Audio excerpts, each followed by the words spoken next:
Okay, today we're going to take the bedrooms that you guys drew with your eyes closed, and we're going to use the different shapes and things that you have on your paper to create your own abstract art. We're going to be using colored pencils, crayons, and markers. That's called mixed media because we're using different types of art materials to color in our artwork. That way it gives it a little bit of different texture and dimension, um, and just kind of adds a lot more interest to your abstract art. I wouldn't use as much marker as you do with your colored pencils and your crayons. I would try to limit the marker use as much as possible, but it is your abstract art. I'd like you to do it the way that you want it done. So you can add different shapes to it. You can add different lines, squiggles, whatever you want to make your art look the way you like. You can add different patterns and textures to it. When you're using, sometimes the markers don't work very well. If you run into a marker that doesn't work, just let me know and we will toss that one and see if we can find a new one. When you're using the colored pencils, what I want you to practice is pushing hard to make it dark in some areas. So as you can tell with this green colored pencil, I'm pushing rather hard so that the color comes out nice and dark.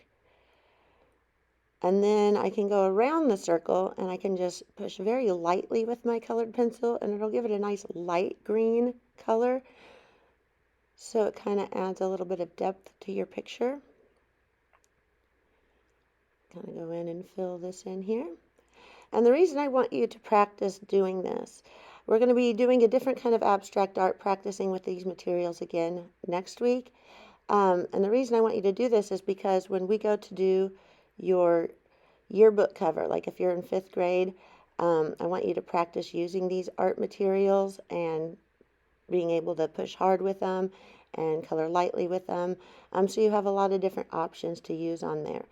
Some of you won't be doing the yearbook cover contest. That's for my 5th graders. But I also want you to have some practice how to use these art materials differently, like pushing lighter, pushing softer to get different colors. And like I said, you can add different kind of lines, squiggles, patterns all over your picture. Just kind of make it the way you like it. And I'll show you one that I've done earlier here in just a minute. That's all complete. Just take your time, kind of go around, watch the clock though, make sure you have enough time to get your work done. And just kind of build onto your picture until you've got pretty much the whole page covered up.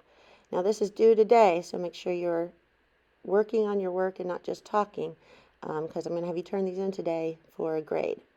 When you're done, your picture might look something like this. Like I said, you could add different patterns, swirls, spirals, whatever you'd like on there to create your own abstract art. Again, don't forget to turn it in at the end of class.